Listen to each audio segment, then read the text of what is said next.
Hey guys, and we're live. Thank you so much for joining us this morning on this early Sunday morning here in South Florida Eastern Time. Today we have Nathan Perrins. He's actually located in Virginia, and he has a really unique boat that we're going to be talking about today. In addition to quite a few other things, we have Patrick. Patrick is located right now, live, real time, out there in Greece, somewhere in a protected base somewhere with probably some wind and some rain about to approach him. So we may lose him. He may be here for the whole time. You never know. So I'm here in South Florida. So let's get right into things today. We have Jason, who's our usual host. He's having some technical difficulties. When you're living on a boat, when you're on a boat, there's always some kind of technical difficulties. So we'll just roll with it. So today, again, like I mentioned, we have Nathan. He's out there in Virginia. He has a really unique boat, and we're a little bit about it to start us off, and then we'll move into some other stuff as well. So take it away, Nathan, and go ahead. Okay, I own a 2005 L40 Leopard 40 catamaran.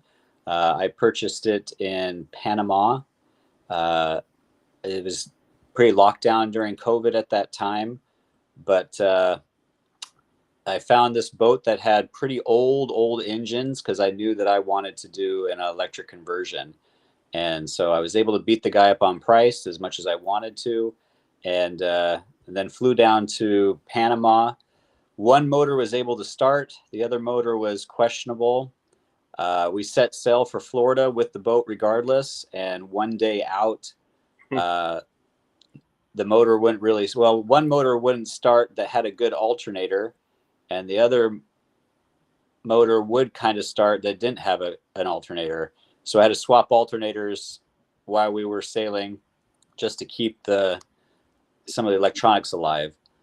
And we sailed the whole way to Port Canaveral with no engines. And so I just looked at everybody and said, looks like my idea of going electric is going to work just fine because I don't need engines. So we pulled those out. I decided to go with Ocean Volt motors. And then for some reason, hopefully it was because of COVID, over and over again, my order was delayed. And so I just had this feeling just not to order it because the Ocean Volt motors themselves are great, but then they have this massive package of batteries and other electronics that you have to buy from them, and they're just really, really expensive. So I was able to cancel the order, and then the very next day I ran into a guy who was selling 2 Ocean Volt motors with the sail drives, gory propellers, and all the works for a little bit less than what Ocean Volt was going to sell the motors for. And so I snatched them up, got an amazing deal, and then was able to build the battery bank myself. So that was exciting. We just really lucked out on that. And so then it just came down to building the battery bank. Here I got, I think I just got 2 of my crew guys just cleaning things up a little bit after a long sail. But so then I built the own battery bank here from the cells I got from China. There's 128 cells. I broke them down into 32 cell battery banks in parallel in series in order to create 48 volts. They're stacked on top of each other with a liftable rack, so I can get to each cell if there's bad ones. So it's essentially 4 different battery banks, all 48 volt. 32 kilowatt battery bank with 800 amp hours at 48 volts. I don't know how technical you guys get on the show, so we'll just throw out those numbers and you guys can ask me to clarify on it. So essentially at 12 volt, it's a 3,200 kilowatt battery bank, which is quite a bit. And then, so I did that process of pulling out the engines, pulling out the fuel tanks. The batteries are in one of the cabins where the fuel tank used to be. That's what that picture's kind of showing there. And then the motors are in the old engine room, which now I have 2 massive spaces when all the batteries arrived, the marina was a little bit upset with me because this was the pile of stuff that just came. About four cells per box, and I don't know, for some reason they packed them in another box, so I had double the boxes, double the foam, and surprisingly you can sell it all on Craigslist. So. I bought the large MPPTs, and for those of you probably more experienced, that was probably a bad move because they're very expensive, and I could have bought individual MPPTs for each of my solar panels and would have spent less than just one of these big massive ones. But I had this kind of mindset of like, oh, one piece of equipment that can handle all 5 of them because yada yada, and but it works fine. My solar array, as you saw in the back, is all 5 panels. Typically there's no shadowing on any one of those panels, and so it works out to be all on one series. These are the Ocean Volts. These are 15 kilowatt.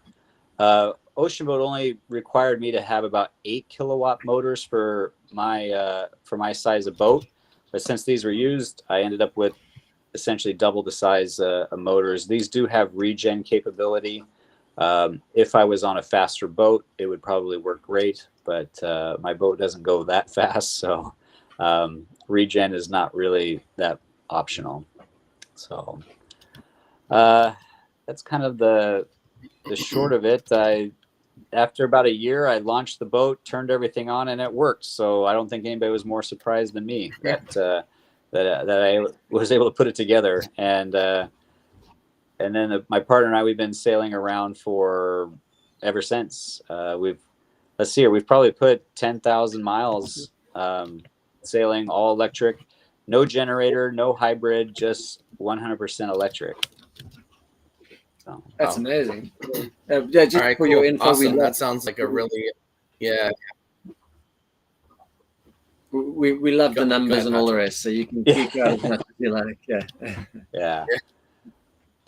Questions?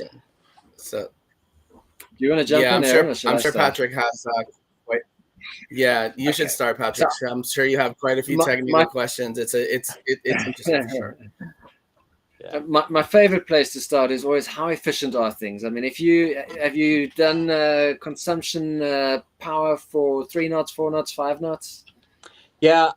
So right when we launched, I think we sailed down to I don't remember, but we decided to tuck back in and go into the intercoastal. I'm not an intercoastal fan, so I did it.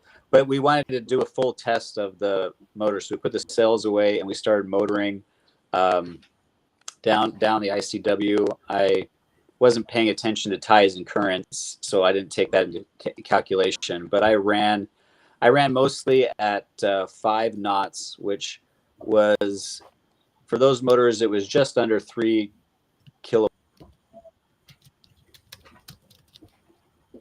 Oh, we lost them. I think we lost Nathan. I think he was going to say 3 kilowatts per motor at 5 knots. Yeah, that's not bad. We lost him just at the juicy part. Am I? Yeah. So I really your voice is there, but your video is not. But go ahead. Okay. All right, yeah, it was under 3. It was more like 2,500 is what I ran at, and I was doing about 5 knots. And I ran the batteries all the way down to 20%, and I ran for, I think it was between 8 and 9 hours. Wow. Yeah, you've got a very big battery bank. I think your battery bank is about 3 times the size of mine, so that kind of makes sense. Yeah, but again, your boat is probably about twice as heavy as mine too. So. Yeah. Well, and then the other thing we wanted to test is once we ran it down to 20%, we just found a cute little island somewhere on the ICW. We dropped anchor, and we wanted to see how long, because I know my solar is not sufficient enough for the battery bank, so I wanted to see how long it took. And roughly calculating at about 4 hours of solar a day, good solar, because it's Florida and it's a little cloudy. Yeah. I think we ended up close to 4 days. We sat there and waited for it to fully charge. But that's also us still us using it as well too. Not for the motors, but for electricity on the boat. Right. Yeah. And sort of, if you break down, how often do you motor and how often do you sail? If you had to break it down into a percentage. Probably only. I'm kind of one of those weirdos. I like the challenge, and so maybe I'm about 5% motoring or less. Wow. Okay. Impressive. I like the challenge of sailing only. I had changed the mindset though. Like when I am sailing, and my batteries that are 100% because the solar is working so good, and I see that. Oh wait a minute! I'm generating 1,800 watts of solar here. I turn the motor on at 1,800 and use it because it's just going to waste. So it took me a while to realize that I was just wasting solar. So I do motor only when I'm at 100%, and yeah. So And give yourself that extra boost of speed, which is a lot of fun, especially when there's other boats sailing around you and it becomes a race. yeah, yeah, and I'm not technically firing up my engines. No, I do that. I do that myself as well. What I like to do is find a really class sailing monohull and point them into the wind and sort of outsail them with a little bit of speed as well, and watch the guys jump up and start grabbing lines and try and catch up too, which is a lot of fun. Yeah. Hey guys, can I try and jump in there? Can you hear me okay now? Yeah, we can hear you. Oh, Yes. good. It's so wonderful to be part of the show. I love what you guys are chatting about. And I have to ask Nathan Perfect. because he made a comment and nobody called him on it. And, our journey is going to be along the Intracoastal Waterway, along the Great Loop. And so for you to say you hate, I think the word was hate, the ICW, I must ask why. Well, I'm a delivery captain, so I cross oceans, and Oh, there you go. nothing is better than having your sails up and you're cruising across the ocean, and you don't have to worry about a pole, a boat, a sandbar, some drunk guy, yeah, and you don't have to worry about red and green and lights and lights and lights and lights and lights. I went 10 days without ever seeing a boat, and it was the most peaceful and like zen experience I could handle. But then I get into the intercoastal, and I'm like, oh, who am I going to run into, and who's going to run into me, and so yeah, no, I prefer the open ocean where I can't run into anything.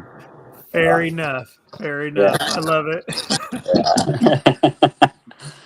So now you were saying that your motors were rather expensive because Ocean Volt proprietary systems required all their additional accoutrements. And can you revisit that and break that down for us a little bit?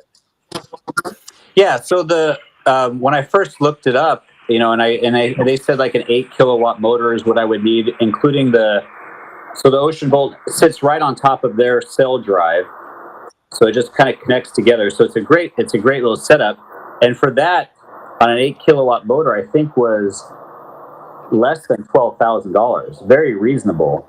And especially when you compare it to the cost of a brand new diesel engine, it was like, oh, well, that's easy. I want to do that. And then their battery bank, I don't know. I'm sure the price has gone down a little bit, but they wanted me to buy Victron only batteries, and for a 29 kilowatt battery bank, it was about $45,000. Oh, yeah. I'm sure they did want you to buy that. Yeah, and they required me to buy that because they said it was the only way that it would communicate with the motors properly, and then so that they could, because they also wanted to continue to monitor my system no matter where I was in the world, and this could allow them to monitor and provide troubleshooting and feedback for me. And I was like, I mean, that's kind of cool that someone's watching over me the whole time, but not for $45,000. So I built my 32. I'm glad that you've broken that down. Yeah. Because that was honestly one of the things that impressed me about Patrick's build was the emphasis on support for third-party batteries. Because, oh my goodness, anyone watching this episode live and all of the panelists here, Nathan, I think we can all attest to the third-party cells that are available out there on the market right now are significantly more affordable. And I don't see a big degradation in their capacity for the amount that they're charging for these proprietary batteries. I get it, the software components. I understand what they're doing there. Yeah. I don't want to get in the way of anybody making their money. I just don't want them to make it off of me. Well, it shouldn't be that much. I mean, it is nice, but really, when you break it down, if you open up those batteries, there are I think there's 3 or 4 only lithium manufacturers in China, and if you open up those proprietary cells, that's what's inside those is the same ones that you can buy from China. So the ones I bought are pretty consistent with the ones that are in Battleborn batteries and everybody else. They just package them into a nice box that are wired together with a BMS already all put together. So I'll shock you a little bit more here. So like I told you, the Victron was $45,000 for a 29 kilowatt battery bank. I built my 32 kilowatt battery bank, so slightly larger, for just under $7,000. Yeah. Bam! There it is, right there. That is brilliant. Now, a lot of blood, sweat, and tears, and swearing, and Hey, and as you saw the pictures, the box I built was very janky and funny looking. I built out of 2x4s or 2x6s. Whatever. you know, you can call it janky. I call it awesome because that is cost saving right there. Yeah, I coated it in black Flex Seal spray paint to keep it, just whatever. But yeah, for $7,000, anytime, yeah. So. Epic. Yeah. Patrick, I know you're chomping at the bit here. The nice thing is you can fix it if anything goes wrong as well. Oh, unpack that. Have you No, I was had saying to do the that? nice thing is when you do a DIY pack, if something goes wrong, you fix it yourself. Yeah. I bought 4 extra cells that I keep wrapped up and secure pretty well that are also balanced. So on my BMSs, even though there's 2 in parallel for them, if I find that one of them is kind of gone bad or not charging, I can pull up and adjust and drop in two new cells anytime I want. Now, Nathan, I don't want to make you feel any sort of way, so you can decline this next avenue that I'm going to hope to explore together, and that is a difference that I see with electric drive or electric propulsion on boats. Some have the mindset that big giant battery is the correct course of action and let it trickle charge from the solar or from shore power, but I want a massive capacity for my battery. Others have, I want massive capacity on my solar with battery as essentially a backup. And, I can have a smaller battery system that's there for overnight or for house needs, et cetera, et cetera. It sounds like you're kind of in the camp of I want a massive battery. Can we unpack that a little bit? I would love a massive battery and a massive solar, so I don't have to ever worry about either one of them. Fair enough. So I would have to say that because I was doing this for the first time, and of course everybody I ever talked to said it's impossible and I can't do it. I went with the idea that if I built a large battery bank, that if I ever needed it, then I would have it. But Patrick asked a little bit the question of how much do I motor, percentage of the time. But the real question comes down to is how much am I actually moving my boat, period. As a cruiser and a liveaboard, I'm at anchor, enjoying an island and sitting there probably 80 to 85% of the time. And so that would come back to the argument where you don't need that big of a battery bank because the solar will keep you charged and you don't need it. But I went with the idea is even though if I'm at anchor most of the time, the solar will keep up and my battery bank is always 100% charged and it's still really big for if I need to get up and get going somewhere very quickly.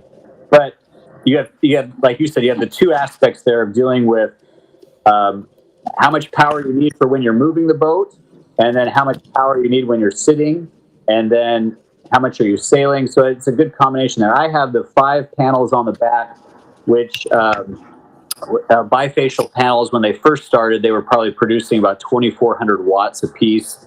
I feel like I'm down to maxing out at 1,900, maybe 2,000 watts, just because of time, whatever. But I want more solar on my Bimini top because I started realizing I was at 100% all the time when I was sitting somewhere. And so I started, my boat is pretty Spartan, so it didn't have a lot. So I started adding things to it to use up the battery a little bit. I got rid of the propane and I went to all induction cooking and like Instapot stuff. I bought me a window unit air conditioner on the Leopard 40. It sits perfectly right in the galley on a little bar, and so it works out perfect. And that only draws 500 watts, and I run that at night to give myself a nice, cool, dry sleep. Um, and so I'm cycling my batteries a lot more than I was before. Before I just wasn't because they were at 100% all the time. I added a hot water heater, a little bonus for those chilly Caribbean nights in December. I can shower now with hot water if I want. Nice. So yeah, I'm looking at if I add 2 more panels on my Bimini top, then it pretty much eliminates my air conditioning unit. It covers my air conditioning unit, so that doesn't draw any more off of the main cells. Oh, that's fantastic. That's very Yeah, good. I know Aaron is looking at a lot of this, like you said, Spartan. And I yeah, was like, okay, if that's Spartan, he's like Spartan times 1,000 at his 65 footer. But yeah. he's in this mode right now of getting ready to start packing it with some stuff. So, Aaron, what are your thoughts about how Nathan's project has gone in connection with Yeah. your own? So yeah, I like the Spartan. We're gonna be totally electric, no propane at all. Um, I gotta have the air conditioning. Yeah. uh, for the hot Caribbean days and maybe hot Caribbean humid nights, uh, and mosquito filled nights down in the Caribbean probably as well. So Yeah. yeah, I mean I'm just sitting here soaking all this up. This is extremely interesting. I think Nathan is on a 40. I'm on a 65. We're gonna be doing the minimalist thing for a while to see how everything works out and then add as we go. So Yeah, that's what we yeah, did. Yeah. I yeah, have a feeling, excuse me, I have a feeling Shara is going to have a counter to the Spartan idea because, could be, I think she's going to very quickly make herself at home. I don't know could her, be, but could be. I don't know. Yeah, that's why I'm tiptoeing around a little bit because this is all being recorded, right? She cannot watch these episodes. She cannot watch these episodes. Right. Yeah. Well, I will add to it, Jason, that because of the cells that I can get from China, the affordability of them, when I'm ready to replace these 100 amp hour ones, I'm going to bump up to their 300 amp hour cells that they have, and I have nothing underneath the bed on the starboard side. It's just empty. Um, so to answer your question, because of the cost, I am going to go so big and put another battery bank on the other side because why the hell not? Why Um, the hell not? yeah, because it's so cheap, and if I can put 64 kilowatts in there, then I'll be like Patrick. I'll be like, stop skimping on the motors, run them. If I'm going to jump over from island to island, and I want to be lazy and not put up my sails, I can motor over there and know that I'll have the energy to do it. So I will when I rebuild this battery bank, I'm going to go with 2 of them and put them on both sides because I've got nothing sitting in that other fuel tank compartment. It's just empty, and maybe it'll balance out the weight a little bit better. That's the argument. So, That's but brilliant. And honestly, with the costs such as they are, even with tariffs right now, I mean, those costs are so low that compared to just 5 years ago, it's ridiculous. Like now you can approach it as a common person's income realities. You can approach this. And Yeah. I am convinced that a lot of these proprietary systems, um, ones that are demanding you go through their stuff at such a high markup, like the market correction is coming. Yeah, I can't see them justifying continuing to charge 10 times, Yeah. sometimes the equivalent cost to DIY it and still stay afloat. I don't know how they can do that. Patrick, you've been too quiet for too long. I need to hear your voice. I mean, I've got so many questions. Just one thing, the reason I can motor all day long isn't because of the big battery bank. I've only got 14 kilowatt hours, but I've got loads of solar. I've got 3,200 for a 30-foot boat, which is Nice. a lot of fun. My big question again, I mean, if you had to do it all over, knowing what you know now, what would you change? What would you do differently? Yeah, I would have put that second battery bank in for sure, because there's no reason not to have it at that cost. And I probably would have spent a little bit more on my solar platform structure. I don't know, you guys remember seeing the picture.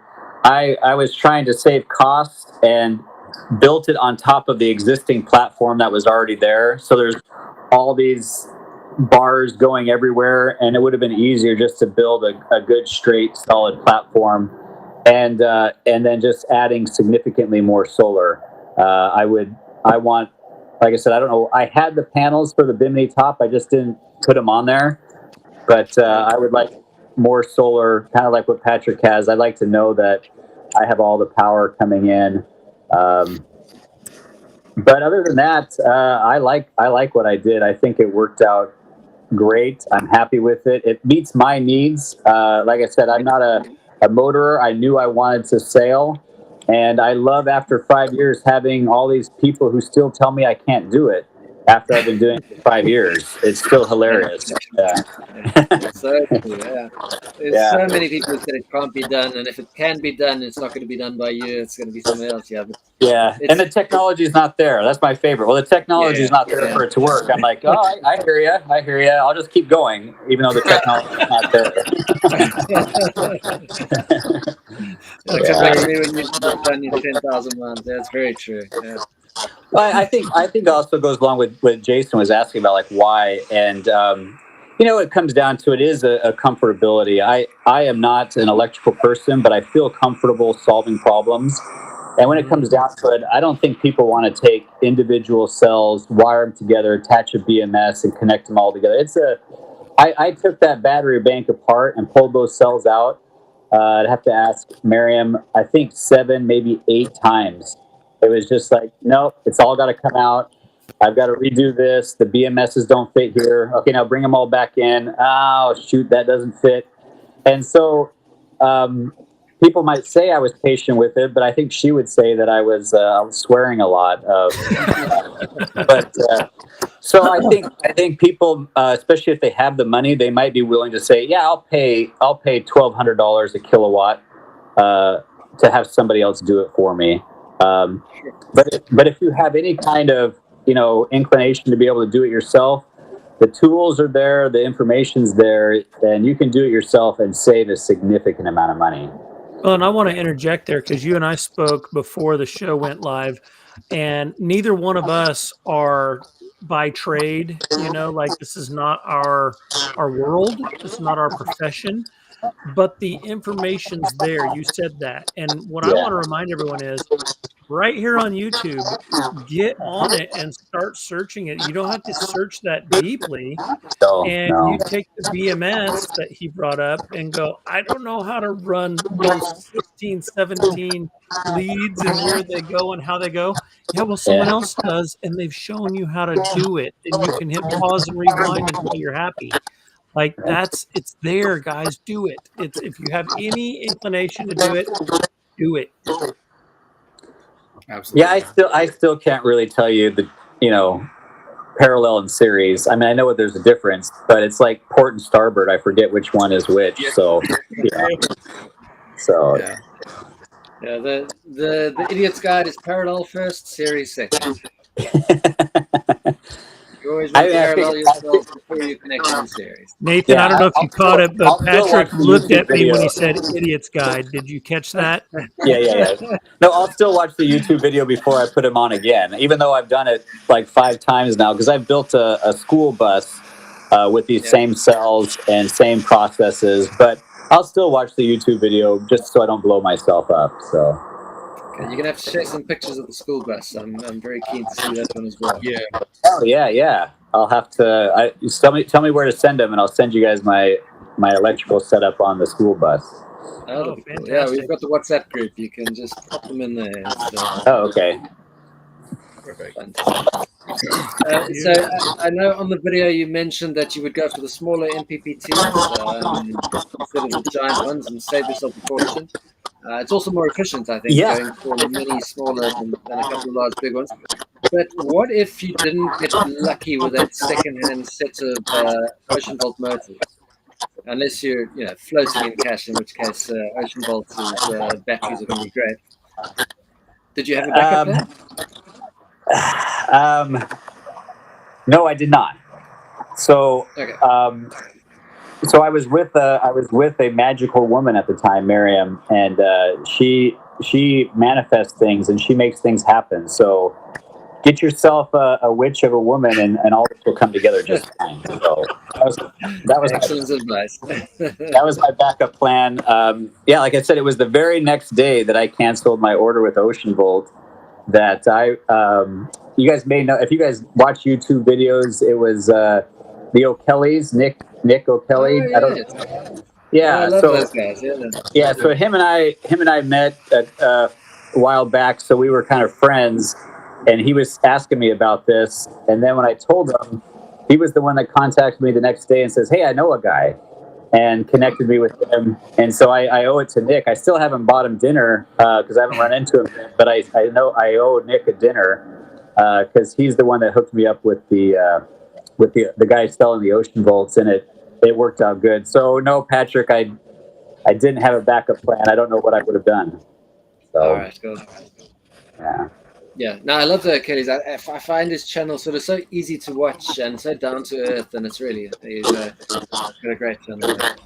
Yeah, they're. So we've got the images back up on the screen. I hope everyone can see those. I lost everybody. Oh, yeah, we lost you for a second, but I think you're back again. Can you hear me? Am I back? Yes, you are back. Oh no, he can't hear us. Yeah, I think he'll disappear and come back into the. Yeah, so when I saw Ocean Volt, I thought, wow, we got a wealthy guest this week. But I guess he just had a very useful girlfriend at the time. He managed to. I love it. Ocean Volts delivered to him. He said, "Get yourself a witchy woman." That was hilarious. No. Okay. So, Patrick, unpack for us a little bit. Why can Ocean Volt charge what they charge? Is it just because there's enough deep pockets out there that don't want to do this work by themselves? Or is it legit they have a reason? So Ocean Volt is they're not the Mercedes-Benz, they're not quite the Rolls-Royce, but they are pretty much the upper crust of the electric motors for both manufacturers. So the people who do Ocean Volt, a lot of the manufacturers will take Ocean Volt on directly. They were made famous by Sailing Uma, who's basically the biggest boat channel that uses an electric motor, who gave them an Ocean Volt, and now has given them a second Ocean Volt. You do hear me.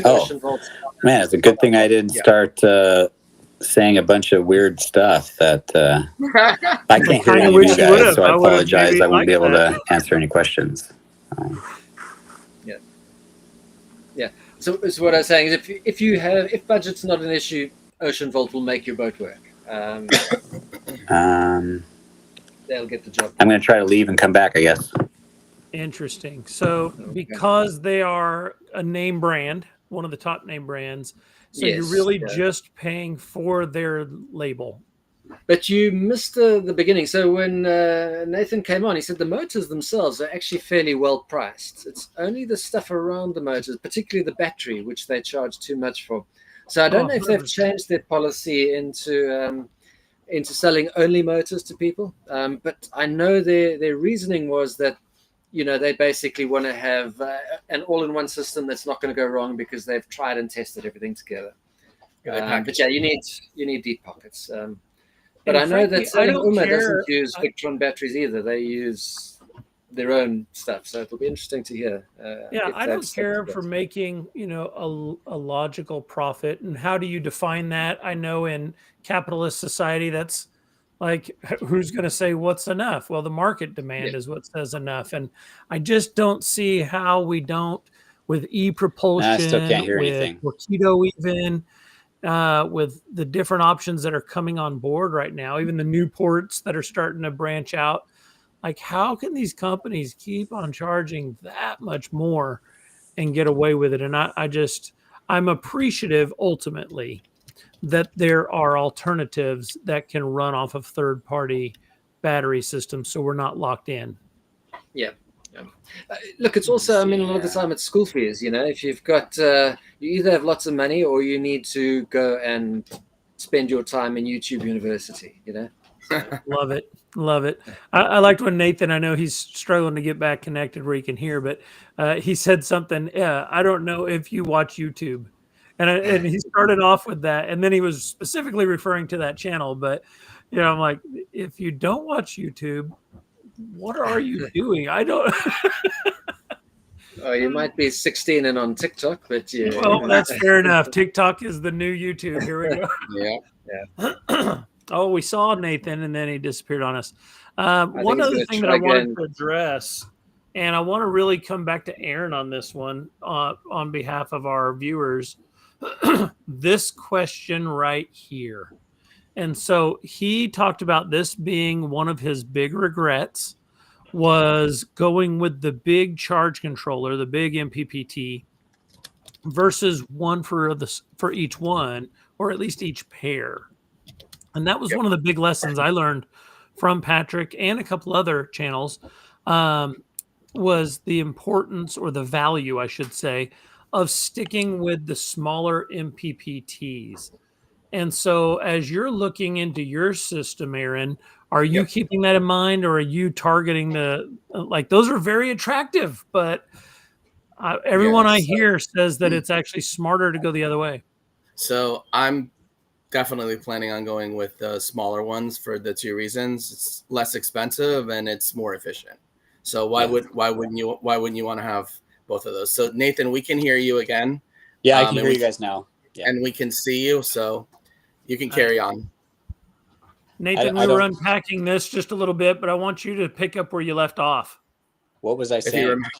Yeah, exactly. It's been a uh minute, right? You and yeah. Patrick were back and forth a little bit, but Aaron, get us back on track.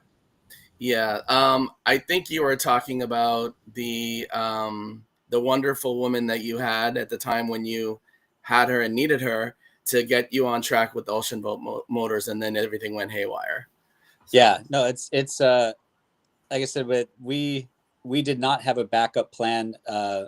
We actually had the idea of doing this electric conversion, but we hadn't really done the research that we wanted. And so on the fly, we were doing the research, and so I immediately just went with Ocean Volt because it was simple. Jason, you talked about that. It was simple. I didn't have to do anything, and it would just all come in. I At the time I was doing pretty well money wise, and so I was probably okay to flip the bill, but I am kind of a cheap person, so it always just didn't sit well with me, and so I wanted a different idea, and then because they had troubles with their orders, I don't know what it was. It just was just lucky that they didn't actually order it when I asked for it, and then a month later, when I asked how it was going, they said they still hadn't done it yet. Is when I gave up and just got lucky, and it came and this fell in my lap. So I have to give credit where that's due, and that's usually with Miriam, is who the one put that together for me. So awesome. yeah. Awesome. Yeah. Go ahead, Can I Jason. wanna jump back in up on to the before we leave the motor chat? So, I mean, initially you were going to get two 8 kilowatt motors, and you've ended up with two 15 kilowatt motors. Yeah. Have you ever needed that extra power, or do you ever use that extra power? No, I very rarely go over 3 kilowatts on any motor, even when I'm docking. Yeah, three is all I ever need. So Okay, so Ocean Volt was right in suggesting the 8, which is good yeah, to know. yeah. Well, and frankly, like, what's the value? At some point, you reach that point where you're like, I'm only gaining fractional amounts of speed, which sometimes that's important, but um, for the cost of how much you're drawing down your system, Yeah. I don't know. Yeah. Yeah, no, I was on the dock and I was tied up when I first put them, and I did a test on them, and I ran them up to I think 10, maybe 11 kilowatts, and I was almost blowing the dock away with how much power I was getting. But yeah, I don't know if I ever need that much. So That's fantastic. yeah. Patrick, are there more questions on the motors? Nah, I mean, I think it's done and dusted. But yeah, great to have cool motors for a very good price. I think you got very lucky there.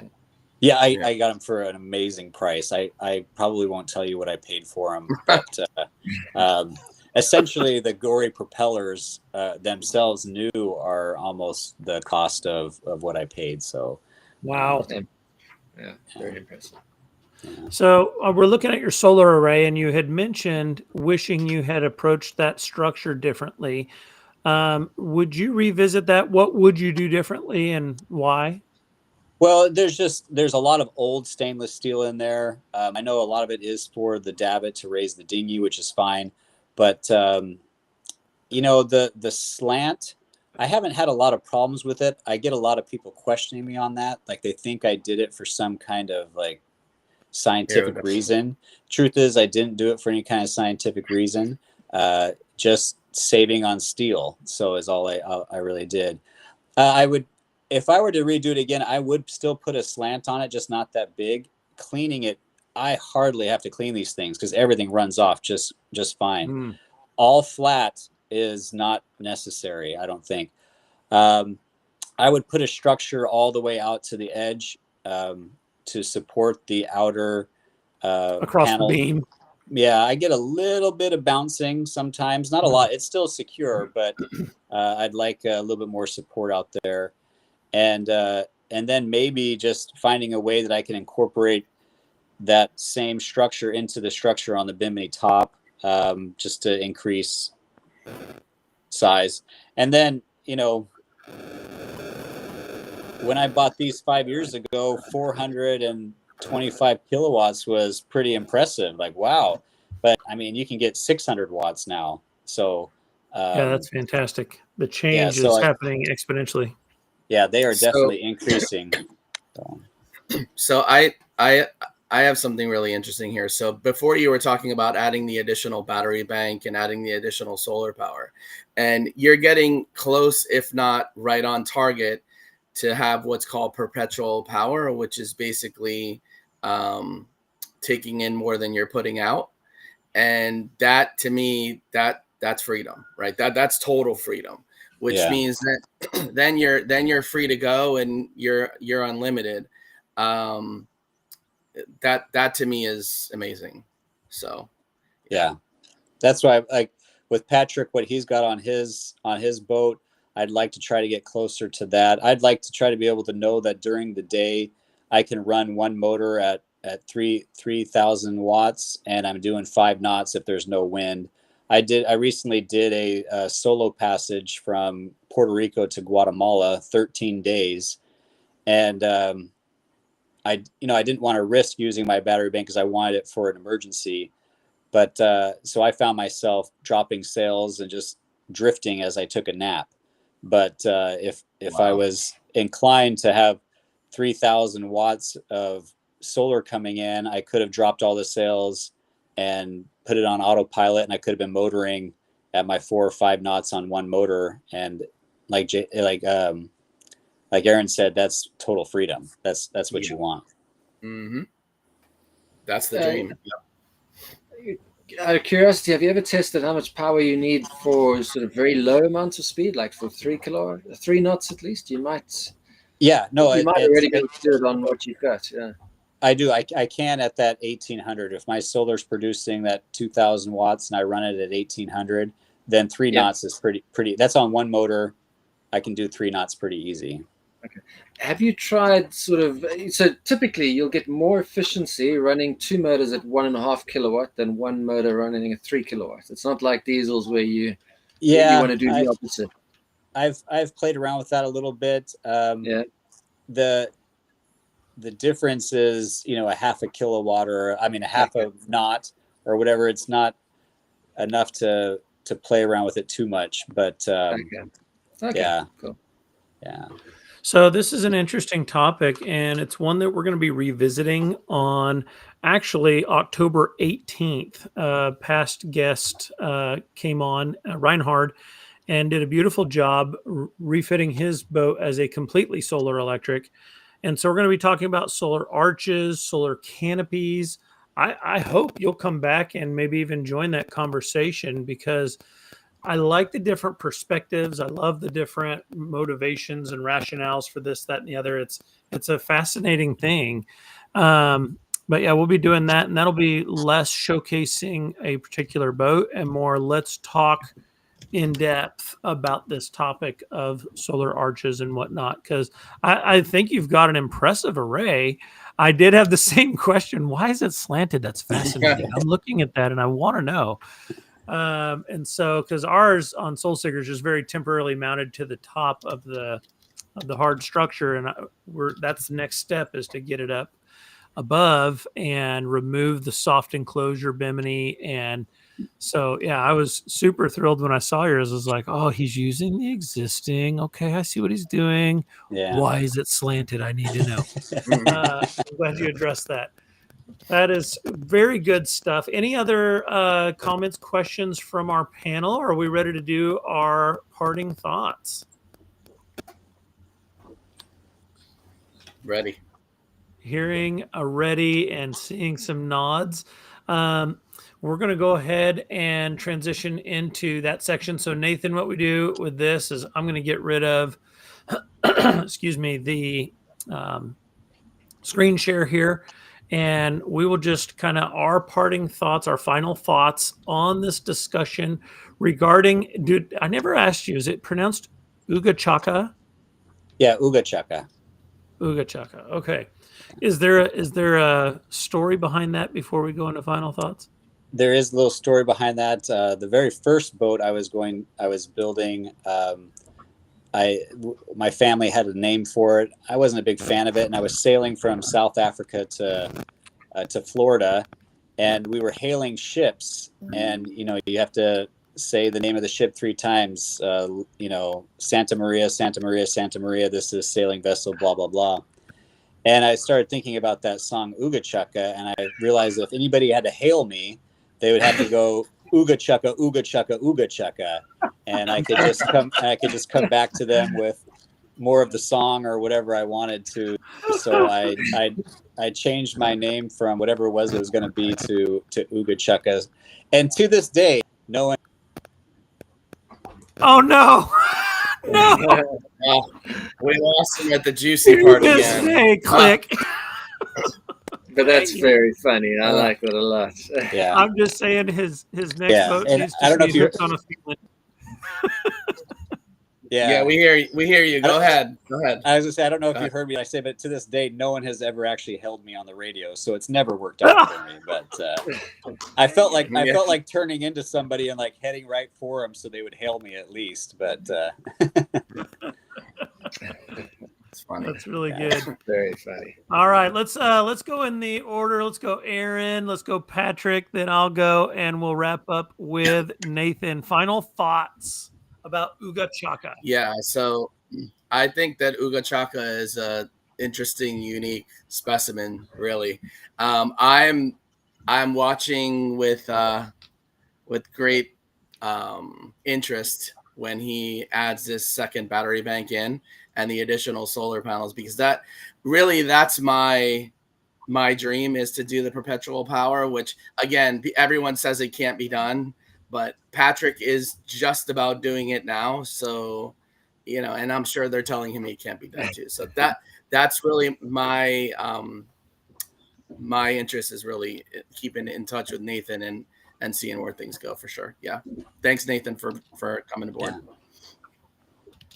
So, as the only other sailboat here, I'm very impressed with your sailing to motoring ratio. It's the exact opposite of mine, unfortunately, but something I want to learn to do better. So, yeah, I'm very lazy. I'll put the Genoa out anytime the wind is in the right direction, but my mainsail hasn't been out once this season.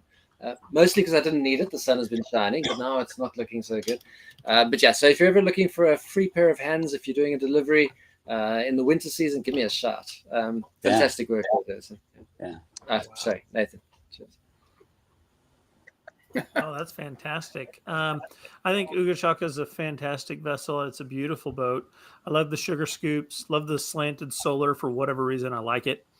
And I appreciate your time coming on and chatting about it with us. I really loved, I didn't have a microphone at the time, but final thoughts for me revolve around seeing all those battery boxes that were opened and piled up.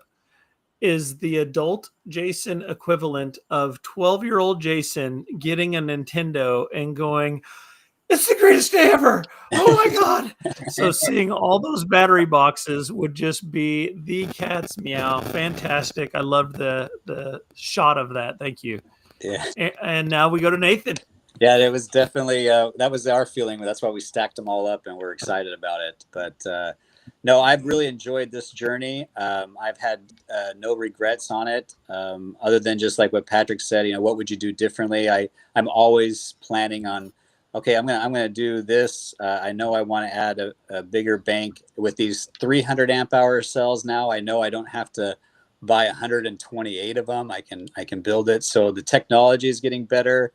I did have dreams, though, that after 5 years that we would have some other magical cell by now that wasn't lithium iron phosphate. I was waiting for the next hydrogen fusion, something. I thought in 5 years we'd get there, but we haven't changed much. So I'm still sticking with lithium. And then, I know I want to get a larger solar array so I can, like Aaron said, so I can be perpetual all the time. So I'm excited for the journey. I'm excited to find people who don't tell me I can't do it. So it's nice to find another group that says I can. So I appreciate your guys' confidence and your example as well too, because it gets a little disheartening, even though you're doing it, to be constantly told you can't. So I'm excited for that.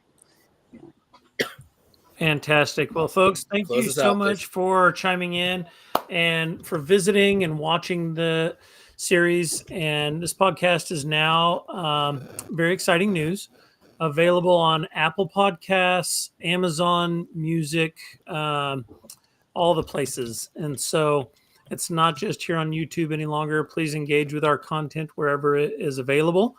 Also, just want you to know that next week, and I am going to butcher this name because it's what I do best.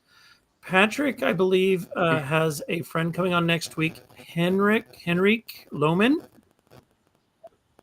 Patrick, help me out. Yeah, that's Aaron, I think. That's my friend. Yeah, Heinrich Lohman. Yep, out of the UK. Lohman. Yeah. Okay. So looking forward to hearing from Heinrich next week, same time, same place. So please set your calendars, set the alerts, and join us for that conversation. We'll look forward to having you then. And as always, I turn it back over to Patrick to do the best closure of all time. Thanks for watching. Bye. Thanks, guys. Have a good one. Have a great week.